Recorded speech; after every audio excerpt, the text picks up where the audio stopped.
Here's what some people are saying about the Projection Booth podcast. The Projection Booth is single-handedly the greatest film podcast you could ever listen to or could possibly want. Top notch.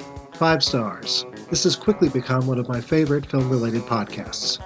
Always interesting. A completely unpretentious yet fully comprehensive look at films from all genres. The Projection Booth podcast, with new episodes available every week at projectionboothpodcast.com. You guys look like... What do they look like, Jimmy? Dorks. They look like a couple of dorks. Get those birds! Nerds! Nerds! They're coming to get you, Barbara. What? Are you kidding? We got us some family here. Can you dig it? Can you dig it? Can you You are listening to the In the Mouth of Dorkness podcast. Here are Brad, Brian, and Darren. Welcome to another edition of the It Modcast podcast. With me is Brian Young, the Turtle Dork. Hello, everybody. And also joining us is Brad Gullickson, Mouth Dork. I wanted to do a recorder quote, David style, like my little flute, but I don't have actually any skills when it comes to recorder. I sucked at recorder karate. And I'm your host, Darren Smith, the Disco Dork. And welcome to the It Modcast podcast REVIEWcast. This episode, we are talking about Alien Covenant, Ridley Scott's return to the franchise he started. Pretty big deal there, maybe. Yeah. I wish we had video right now. I wish this was one of our YouTube clips because Darren is he's really excited about this movie. He loved it. It's his favorite film of the summer. He's been promoting it on social media all week long. He just can't contain his enthusiasm. So excited. I'm going to let Brian take it away. Oh, wow. I'm moderating this one? Yeah, I can't. My nerves are too jittery. I can't contain myself. I'm just a bundle of nerves over here, Brian. Yeah, I know. And you know me best. Tell the people. Yeah, it's really not that serious. Alien Covenant, the new film by Ridley Scott. This is his return officially to the Alien franchise. As we all know, Prometheus wasn't necessarily an Alien film, at least according to Ridley Scott. Well, he was avoiding that concept for the marketing of it, but it's definitely an Alien film. Yeah, it definitely lives within that world. But a lot of people were getting really excited about this because it was Ridley Scott returning to the franchise that he birthed. No pun intended that he, I was trying to find a good pun there, but I really couldn't get it. But so just a shitty pun intended. There you go. But Alien Covenant, Brad. Oh my God, you guys are killing me. First off, okay, let's start from this place. Wake up out of your coma, Darren. Let's talk about Prometheus and 79's Alien. Well, how did you feel about Prometheus as a prequel to that film? I will say this because I actually watched Prometheus right before Alien Covenant. So I went and saw Alien Covenant Thursday night, and I think I saw Prometheus Tuesday or Wednesday. I think it was either Tuesday or Wednesday. So because I wanted to kind of prepare myself because I haven't seen Prometheus in probably a few years. Yeah, and why is that, Brian? Why haven't you rewatched it? I had no desire. Correct. Really just had no desire. But I will tell you this. Rewatching Prometheus, I don't really see like a lot of the hangups that a lot of people have. I do see the hangups, but I enjoyed this film a lot more than how I remembered it from a few years ago. And I actually really enjoyed Prometheus. A lot of the hangups I think that people had previously were actually some of the things that I liked about it. A lot of people, to a certain degree, the idea of like the movie asks more questions than it answers. But I like some of those questions that it's asking. Is that the problem with Prometheus? No, the problem with Prometheus is that the characters do stupid things, and there's no getting around that. The characters are extremely dumb and they do extremely stupid things in the movie. So, I mean, you can't get around that. But outside of that, they're also incredibly flat characters, one-dimensional. Yeah, I think Noomi Rapace's character. Really? Oh, I can't stand her in it. I mean, she's the woman of faith, the scientist of faith, struggling between those two dichotomies, and she encounters her creation, right? So it's a person of faith encountering their god. And the film never really goes beyond the question. Doesn't even bother to try to really answer anything, or at least answer her own struggle with it, because in the third act it becomes a Frankenstein movie. So you're talking about Alien Covenant already? No, I'm talking about Prometheus. Oh. Prometheus.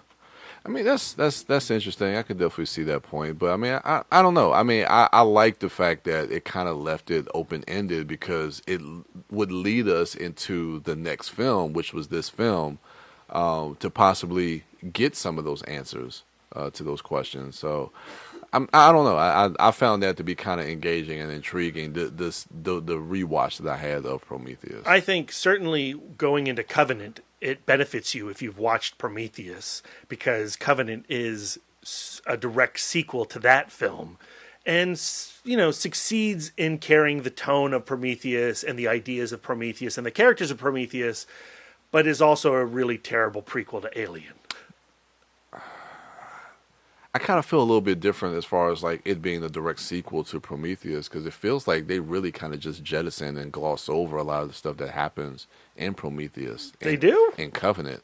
Yeah, I mean, everything in Prometheus feels like it's like from a side story. Like to me it doesn't feel that way. I think it stems from David, the Michael Fassbender synthetic character. It takes his character from that first film and continues his exploration of what it means to be a sentient life form, and his opinion of taking what man could do, creating life, creating robots, creating him, and now he is surpasses now them. the creator, and he creates what we know now of the aliens. I thought that was intriguing, and that's what I really liked about the opening of Covenant, where we see the spoilers. We're giving spoilers. I mean, the opening of Covenant, certainly, yes. Save the people the money. Yes. Okay. That dialogue scene between him and Guy Pearce, between Wayland. It's the first scene in the movie. The first scene of the film, and I thought that was interesting, and I'm trying to think how to approach this. Again, I think that kind of continues from what we got in Prometheus, but for me, it just doesn't feel like they kind of really, I don't know. Well, the problem with Covenant is the alien aspect of it, right? Yeah. The Covenant ship, unlike the last film, is a star cruiser that is going out to repopulate another planet. It's a series of couples. It's thousands of couples. Passengers. Yeah, it's passengers. It really is passengers. Yeah. And they even have a passengers-like event that sets them off course, right? Mm-hmm. There's some solar flare or some such bullshit that deep fries James Franco. Oh. And they are woken 7 years before they're supposed to. That is the exact plot of Passengers. It is. Now they discover Walter, who is synthetic, also played by Michael Fassbender, and who has been the caretaker of these colonists. They discover that there is another planet that is Earth-like, much closer. They don't need to go back into their stasis, and possibly colonize this location rather quickly, and not get deep fried like James Franco, because they don't have a desire to go back to sleep. Right. And they go to answer that signal, which is a hint of.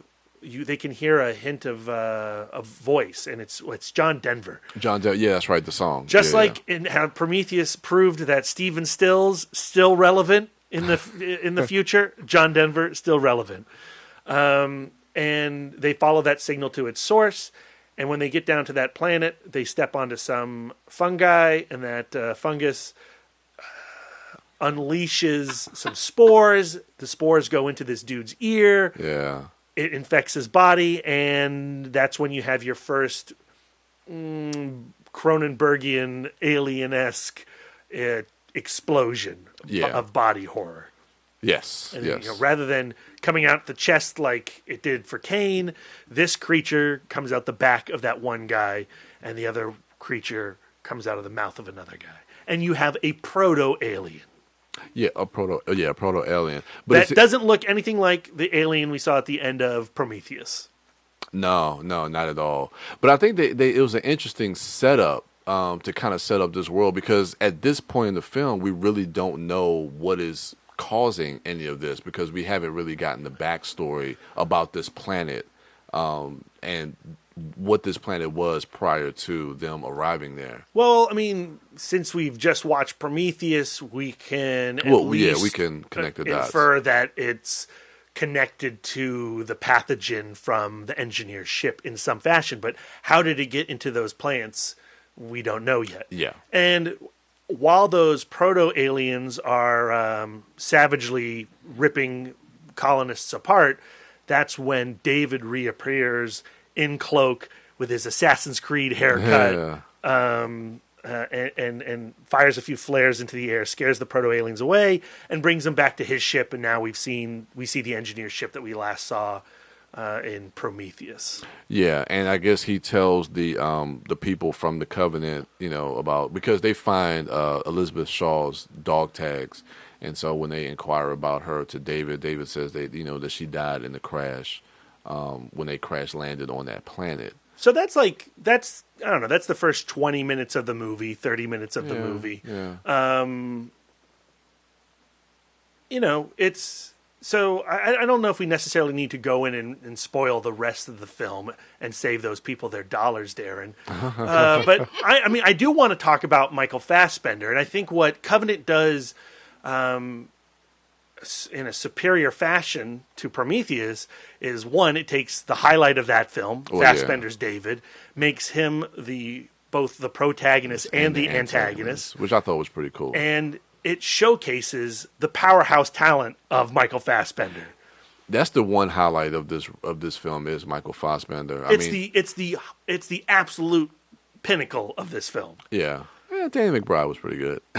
I mean, they're all fine for the most part. But yeah, you're right. This is his film. Mm-hmm. This stage is set for him and for him to perform like these two characters who feel like separate characters. Oh, absolutely. Yeah, and that's the great thing to see. Like I said, his performance in this film I thought was absolutely fantastic, because he's able to basically play two synthetics, kind of birthed from the same, idea, but feel like two different type of characters that are pitted against each other. And so you get this backstory about how Earth reacted to David, the creation of David, and they felt, society was like, no, he's too human. We need to put some restrictions on our AI. And that's how we get Walter. Walter has a few things that he cannot do. He cannot create. He cannot, make a tune from that recorder the way that David can. Yeah. He is there solely to serve man. He is very much the iRobot generation. Yeah. And you get this wonderful scene early on in their encounter where David is teaching Walter how to play this flute. Yeah. And David's character, the way he delights in showing this twin his skills, this brother his skills, and totally condescends to him and is disgusted by him and therefore disgusted at man and humanity for putting the seatbelt on him.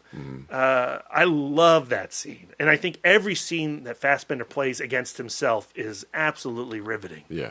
Silent Darren, did you not like anything with Walter and David? I did, but that's probably another one of my issues with the movie is that, for me, Alien, the franchise, I don't like that it's about a robot now.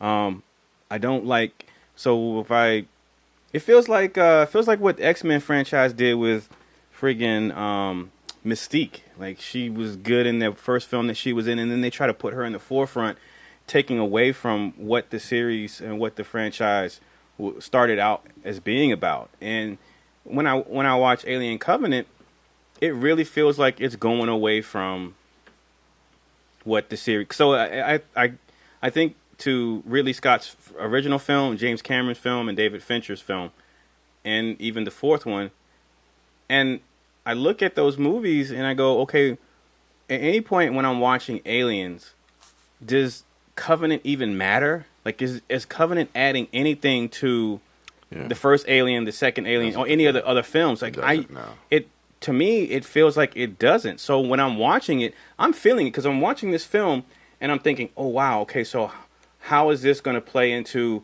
what happens to Ripley on the Nostromo or in the second film or the third film? And I don't see any connective tissue there. Like the stuff that this film is centered around with Michael Fassbender's characters. Yes, his interactions with himself, with David and Walter are captivating. But when I think, okay, so what does this say about the themes and the ideas in Ridley Scott's first film and then Cameron's film? It has nothing to do with it. So for me, they're not connected. It's weird. Like, again, I enjoy those performances. Like, I enjoy, for me, like, you know, just the idea of how they pulled that off. I'm looking and, you know, the movie's projected in 4K and I'm trying to see where they're masking like the splice of, you know, the double or however they did that. And it's just an amazing shot because if I'm not mistaken, it's just a continuous shot. It's like one shot. So you don't see the break. And so it's a tremendous technological feat. But from a narrative and a thematic point, for me, and that's why I don't really care about Prometheus, is because I don't feel like it's necessary when watching. Like, if I go watch the first or the second or the third or the fourth film, I don't feel like any of these two prequel movies are necessary. So here's the reality of the situation. Ridley Scott doesn't care about Alien. I know. And the way he wanted to tell this story, you know, Prometheus, he obviously is, at this point in his life, much more interested in the philosophical nature of creation. Yeah. Whether he pulls that off or not, that's beside the point. And he's using this franchise to express that. Because that's what gets him the production, right? Exactly. This film makes no sense within context of LV 426. Yeah. All right. Where this film ends, without spoiling it, how does that engineer ship get on LV 426? Why is there a chest burster coming out of that space jockey? Given the context of this film, it makes no sense. Well, hearing before this film was released how he had like 5 more films in him, I'm thinking there's still another film or two in between this film and the first Alien. Oh, there would have to be. The engineers have to come back. When it went off, I'm like, all right, well, I hope this movie does well enough to warrant the next films, because I know there's no way that Alien picks up where this film left off. No. I mean, he's already said that he has this is built as a trilogy. It's why prequels suck. Yeah. And if there was ever a film that did not need a prequel, it was Alien. Yeah, and for me, it's like Darth Vader. I didn't need to know how Darth Vader came to be. I didn't need to know how the Xenomorphs came to be. Yes, that big, huge, monolithic piece of thing with the space jockey and sitting in the first Alien film. Yes, that was nice and mysterious and cool and atmospheric and moody, but that had nothing to do for me with my enjoyment of the rest of that film. When Alien first went off, I was not like, oh man, that was a great film. I need to know where that thing came from. I'm not going to be satisfied. The next movie's not going to make sense until I know what that was. It's a way to continue the franchise. I understand it. You know? I totally understand every reason why they made Prometheus and why they're making this one and why he wants to make the other ones. I think from a franchise standpoint, they wanted to get Ridley Scott back. Ridley Scott is the creator. Let's bring the creator back. Let's get an Alien film from him again. And he's like, sure, this is what I want to do. And they're like, oh, whatever the creator wants. And he had no actual interest in the Alien franchise. So he went and he did his own thing. And it's almost antagonistic to the fan base. And I kind of appreciate that fact. And Prometheus, I found so abhorrent from a character standpoint, from a performance standpoint. It was beautiful to look at. I love the production design. but the engineers were dumb, the scientists were dumb, and where that story went was, even within the context of Prometheus, disappointing. Here's an engineer ripping off David's head. Whoop-de-doo. Now we're at Covenant, and it's the promise of bringing it back to a horror film. Mm-hmm. And I'm watching the film, and it opens with that conversation between young Guy Pearce and David. And I'm like, no, he does not want to do Alien. And then you have all this stuff with the passengers plot, and those characters on that ship also not particularly great. Yeah. I like the actors, certainly, but, there's the captain with the faith again, has very little to do with the actual narrative that's going on, other than being a footnote. Catherine Waterston, she's practically cut to look like Ripley again. Danny McBride's fun because Danny McBride it's just is fun. Seeing him doing something different too, yeah. But when the proto-aliens come out and David returns and it becomes David's movie and Walter's movie, I was riveted. Mm-hmm. And I loved everything about it. And as the film became the story of the birth of a true antagonist, a true villain within the Alien franchise, as backwards and as wrong-headed as that was, I was really enthralled. But I agree with Darren. It has no business being in the way. Well, that's the way I felt about the film as well after the film was over. Because not to give the ending away, but I'm thinking to myself, okay, this movie, and knowing that he wanted to do like another movie after this or another 2 films, I'm just like, okay, this is supposed to lead into Alien, but this feels something that's completely and wholly separate. It's going someplace completely different. Going somewhere completely different. And at this point, I mean, I enjoyed this film for what it was, but at this point, I have no desire to see the next film. Oh, man, I disagree. I definitely want to see where David goes. Well, yeah, David, but as far as like, it tying back into Alien, like for me, it's at this point it feels like a completely different franchise. Yes, I agree. It's wholly separate from anything that we know from the original Alien franchise. There's this scene where he encounters his creation, and it strikes a Christ pose because movies have to strike Christ pose. Yeah. And it is just so bonkers within the Alien franchise. And, Alien... That's when it turned me off. Alien is all about the unknown and terror and facing, the final frontier and the final frontier's, biting back to steal a line from Star Trek Beyond because I'm drinking it from a Star Trek Beyond pint glass. And I love how the Alien is this metaphor for overreaching in some ways. But Covenant is just it's this entirely different creation. And because of the performance of Michael Fassbender, I connected with his story, and I loved how his story ended. And I kind of love how done Ridley Scott is with the Alien idea. I mean, David's story is fascinating because if you look at his arc from Prometheus to this film and where it could go in another film, again, if you just take the Alien name off of this would definitely be something I would like to see where his character goes from here and how, like the whole idea of the creation turning on his creator. That whole idea is fascinating. And then him becoming a creator of himself, and everything with that is fascinating. But when you sell this as an Alien film and you dupe your audience, and like you say, it is very antagonistic towards your audience and towards the studio, because the studio is going to do whatever he wants. That really is Ridley Scott. It's like, okay, do what you want to do, and then he comes back with this. As long as he's making money. As long as he's making money, and then he comes back with this film. It's like, well, we threw $100 million at it, so we got to release it. I don't know. It's just something about, and I know he's probably just sitting back, just kind of like, it's just weird that why you would use this to tell a completely different story. But I mean, I see why, but it's just weird. It's just weird to me. And Michael Fassbender's performance is captivating and interesting to me, but the character of David is not. Like, it's not.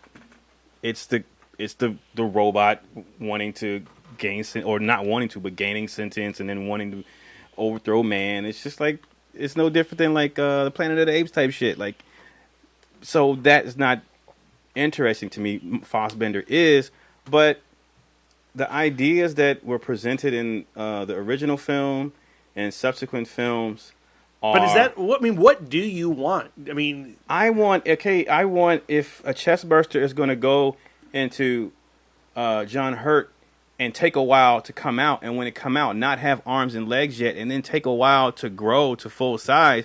Okay, when that happens in this movie, I don't want the chest burster to come out looking like the thing from Spaceballs dancing across the bar with his kicking his arms and his legs up, and then 2 scenes later, it's double the size of the one in the original Alien. Like, just like adhere to your own rules. You're selling me these rules in your lore. You're the characters in the story you created. I buy into them. Okay, at least respect me saying I'll go along for your ride, and then, you know, adhere to your own rules in your own universe if you want me to come along and believe in the rest of the universe. But when you do shit like that, it's that's the first Alien, Darren. No, it's not. Yeah, it is. In Covenant, that is the birth of the first one. The aliens after that are subsequent editions. They've evolved. Yeah. This is the purest form. They've de-evolved. Yeah. It's science fiction. That don't. Yeah. What? You're being nitpicky. I'm not. See, you know what? I don't. Stop. Hold on. Let me finish. I don't like when people say you're being nitpicky when you point out details that are presented in a film. A film presents elements. If you put something on the screen, the audience is going to see it. If they're going to see it, they're going to have a cognitive reaction to it. They're going to process it in a certain way.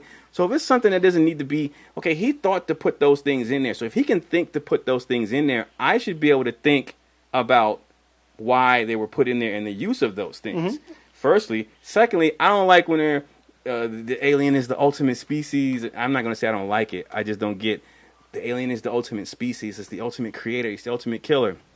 Yeah, a person just kills it and blows it out of the airlock in every film or whatever. Like, you just get killed like nothing. So it's not the ultimate. So stop saying that. Well, that's a guy who's in love with his creation saying that. And I get that. But I'm just saying, like, if there's details in a movie, right, you lay these details out. Someone, the writer, is thinking, okay, I'm going to put this in there because this leads to that. Like, just from a narrative. Like, when you learn to read narrative, learn to read stories and screenplays and scripts and how things go. If you lay it out for me, I should be able to comment on it and say, okay, why did you put that there? You're allowed to comment on it. But Yeah. I think if you were actually engaged in the story, that element is so minor. That is Which one? The alien coming out full formed or whatever? Yeah. That's not that was my issue with, I was going to say Aliens versus Predator. Did the same thing. You committed a Paul W.S. Anderson film, sin, Ridley Scott. Shame on you. So he did that style of pacing in the first Alien, and he doesn't want to wait around and tell that exact pacing again. He just wants to get to the alien. So he just gets to the alien because that's the story he's interested in telling. Yeah, but that's like giving the okay to any other movie that just cuts to stuff and just makes shit happen just because, we want to stay in under an hour and 30 minutes. I think it happens all the time in movies that you love, but you let it go because you're engaged in the film. Show me an example where in a franchise it happened one way, and then in another they just excised it, and I was like, I don't give a shit because I love it. Well, that's your huh? Yeah, this is a review. We're talking about my opinion. No, that's what I'm saying. But yeah, you're right. But it happens all the time. But I think the reason that you don't wait around, just like how you were saying, is because we're familiar with Alien. Like, we've seen the Alien. So to do that again, it's like we're just waiting for the inevitable. Where when we saw Alien back in '79, we didn't know what to expect. It's the same thing with Predator. And I think why Predators didn't work because Rodriguez or whoever that Nimrod directed that movie. He tried to follow the same.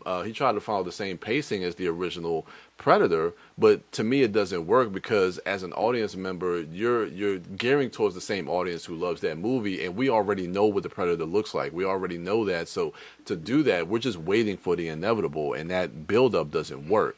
And so I think that's why he's excised that idea, that trope, or that pacing. Getting back to my original question, Darren, though, what would you want from an Alien film? Like, where do we've had, in my opinion, the two. There's no topping Alien and Aliens. I was gonna say, They're two completely different films. I don't need another Alien. Yeah, I know film. we don't need another. That's the way I feel. So, there's no way Alien Covenant could have possibly pleased you. No. I mean, if I don't know. Again, like if it wasn't about. See, like I said, I guess the answer is no. There's no way because. Again, I don't need these films. I don't need to know how Darth Vader became Darth Vader. I accepted Darth Vader for what he was from the first Star Wars. No backstory and all. I accepted the Xenomorph for what it was from Alien 1, from the first Alien film. So everything you gave me after that, I bought into it as long as it was in line with what you presented at the outset. This is what this universe is going to be. This is what this character, this creature is going to be. It's going to spit. It's going to bleed blood. Right. So, Alien is one of my all-time favorite movies. It's top 10. Aliens doesn't even touch it. James Cameron doesn't even come close to the brilliance of the first film, in my opinion. I've had my perfect Alien film. Yeah. So the idea of Ridley Scott going off on a tangent to tell his crazy creation myth, I find interesting, and I enjoyed it. And when executed properly, when executed with... a performance and performances like you get from Michael Fassbender, I find it engaging, and I kind of like that. It's like, I'm going to go do my own thing. I would rather just them move forward. I mean, they were talking about an Alien 5. I mean, I feel like you can explore. See, that's my least, like the idea of like going back and saying like Alien 3 doesn't exist. We're going to bring Hicks back and we're going to do Aliens I wouldn't even all over necessarily again. say that. Not the whole thing that Blomkamp was trying to do, or Blomkamp, but sorry to get the right pronunciation. But just the whole idea of just moving forward within this world, not necessarily like nixing Alien 3 and doing what they said they were going to do, but just exploring more about the Xenomorphs, exploring possibly more about Ripley, bringing Sigourney Weaver back, like especially at this age now, like if she's still alive, what she's been doing, like how. So I would rather see more of that than going back and trying to build up to something that we've already experienced. I'll give you that. I think anytime just the idea of doing a prequel to anything is a mistake because you open yourself up to a variety of critique. And I would have much preferred the film to have progressed beyond Resurrection. Yeah, and just see where it goes, and have Ridley Scott pick up from Resurrection. I mean, if you feel that Alien 3 and Resurrection was a disappointment, pick up from Resurrection and try to course correct that, and then tell a compelling story with and explore that world moving forward. And I would rather see that. Rather, Prometheus and Covenant exist outside of the Alien franchise, like an Elseworld type. No, it's not even called Alien. I wouldn't have a Xenomorph or anything. It would just be its own thing. Yeah, I would rather see that. Yeah. And I think Alien Resurrection ended on an intriguing note with Ripley coming back to Earth and seeing how that affected her character, but also in the future, not like modern day suburbia, the Xenomorphs on Earth. Like I don't know if I want to see the aliens on Earth. Is that something that we want to see? I don't know. In the future, yeah. To me, what I want now, because this is what we've got. We've inherited Prometheus and Covenant. Yeah. I feel like Covenant is a step up from Prometheus.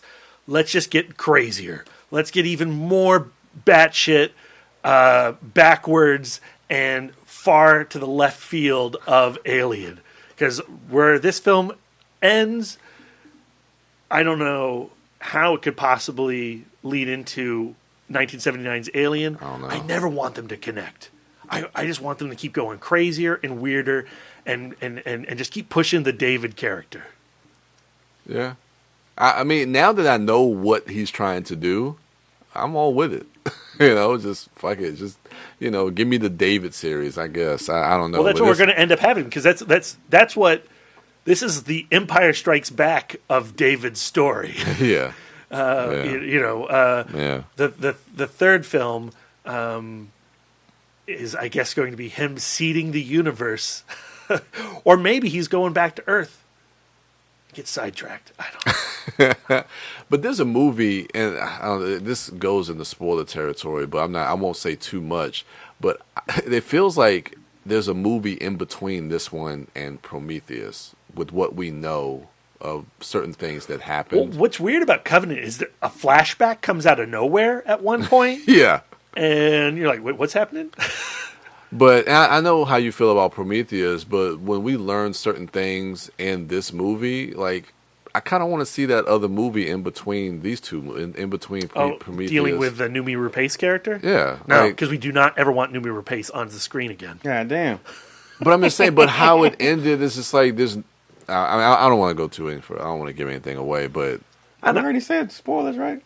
Well, no, I'm not going to go. But it just feels like there's another film in between these two films that's missing that could explain a lot, and I would like to. Good. I think it could actually be kind of interesting. So what you want is for the third film in the series to be a prequel to Covenant, but a sequel to Prometheus. Yeah, I do. Ridley Scott's going to do it. He probably will. He's that fucking crazy that he might do it and just fuck with everybody's head. I don't know. Was Covenant everything that I wanted it to be? No, absolutely not, because I had no idea. It was impossible for me to anticipate where this film went. Yeah. Here's the thing. Here's the kicker. Covenant was everything I wanted it to be. What, garbage? No, better than Prometheus. Oh. I enjoyed it more than Prometheus. I really enjoyed Prometheus, like rewatching it. I don't doubt that. I believe you. I don't know, man. Prometheus is beautiful looking, and it has an amazing score. Rewatching it this week. Oh, man. Hearing the score from Prometheus and Alien Covenant, yeah. I was like, shit. Got the warm and fuzzies. But then at the same time, when the Jerry Goldsmith score comes up in Covenant, it feels false. Yeah. Yeah. All right. Your mileage may vary, people. Well, I mean, it's doing okay. So I guess some people are receptive to it, but it seems like people are kind of over it. Well, to me, it seems like this table. It seems divided. Yeah, I've heard plenty of positive talk, and I've heard plenty of negative talk. I've heard some positive talk, but I don't know. I guess we'll just have to see how good it does if he'll get a chance to finish his David story. So we'll see. All right. Yeah, we did get a question on Twitter from Swara Sahil 1 asking us what we thought of David as the new antagonist of Alien. And I think we've covered that already. I'm pro. I like it. I do. I really do. Like I said, he was the best part of the movie, and I like that whole idea of him being the antagonist of this series now. So, and I like to see where that goes. All right. And so you can follow us on. Wow. I don't want to repeat myself. That's the thing. Like, he's the best part of this film, but that's why I have issue with the film is that to me, I don't like that the Alien film is about David and his idea of. But what if it wasn't an Alien film? Then it'd be something different. It'd be totally different because I wouldn't be trying to connect his motivations and what he's doing, what he's done, to what happens in the film later on in the franchise. So then I wouldn't have those. Think of it as not an Alien. I can't because when the title card comes up, this freaking just cover with your hand and just look at Covenant. No, because they got a freaking xenomorph popping out with his hands up, reaching for his daddy. Pick him up. Like, what the fuck? I think at the end of the day, Alien Covenant is an incredibly Dr. Manhattan's film. so stupid. I'm not sticking my face down in that thing, man. Oh, Billy Crudup. Oh God, yeah. I mean, these characters do stupid stuff too. Like, does space just make you dumb? Space madness. You watch Ren and Stimpy, you get the space madness. You're out there so long. Yeah. So they were asleep for a really long time. Yeah. Possibly. I don't know. Like those things didn't necessarily bother me the way that in Prometheus the guy's like tickling the snake and saying, "Come here, darling." Well, yeah, that is pretty dumb. Like, it's not an animal from Earth. To me, that thing opens up, and I'm just like, "What the fuck? You don't even know what you're doing." This is a completely different species. Also, I hate to break the news to you, people are stupid. True. That's true. Yeah, no, you're very true. True. You post those videos of people doing dumbass shit all the time on Facebook, and you're dying laughing. It's hilarious. If someone was filming Billy Crudup looking at that alien, that facehugger jumping right on his face, and it was on Facebook, my timeline. Yeah, you'd hit the like, you'd use that laughing, crying emoji. Yeah, like, look at this dumb motherfucker. Yeah. So. Yeah. Yeah, but these people in my videos on Facebook, they ain't scientists. These aren't scientists; they're explorers. Oh, I wouldn't trust these motherfuckers. He's not even the captain, man. He's like second in command. Yeah, I know. Ugh. James Franco. Assistant space captain. Yeah. Don't trust that guy. Could you trust James Franco as a captain? No. I'll trust Alien. If he's smoking that Pineapple Express, nah. You said, Porch. I was like, what was the point of him even being in this movie, man? Well, he was in the prologue that was released online. There you go. He got paid. I refuse to watch those prologues. Well, you can watch it now. No, they're not the movie. Okay. I don't think that prologue is going to change any way I feel about that movie. It's not. It's not. And that was like, I'm not going to watch the prologue. I'll wait till after I watch the movie to watch the prologue. Now, I probably should have watched it beforehand because I'm not going to watch it now because I don't care. But then again, just out of respect for James Franco to give him some more screen time, because I was really blown that he died like in the first. Oh no, he did have a scene. That scene on the cliff when she was watching the video. Yeah. So yeah, he did. Hey, look, he got paid. So that was a goddamn FaceTime. That was a Snapchat. I always appreciate somebody getting Janet lead. I don't. I'm sad. So yeah. Do you even get that reference, B? It's Psycho, Brian. Yeah. Don't say yeah like you. I know Janet Leigh's in Psycho. So you got the reference. Yeah, I've seen it. But do you get the reference? He even told you the movie. Do you still get the reference? Come on, actually, Franco doesn't even last as long as Janet Leigh, so he doesn't even really get Janet Leigh. Oh. He gets Franco. He gets Steven Seagal. Oh, executive decision. I don't even think he gets that much screen time. Yeah, I know. Oh man, yeah. He's the black guy in the science fiction film. He died like the horror film. Yeah, whatever, all of them. Oh man, so look, yes, go see Alien Covenant. It's worth watching. Contrary to how is it? Contrary to how hold on. Contrary to how I took the film, you may like it. Yeah. Again, mileage may vary. Because again, I've talked to people, I've talked to coworkers who've seen it. Oh, yeah. I'm sitting next to two people who've seen it and enjoyed it more than I have.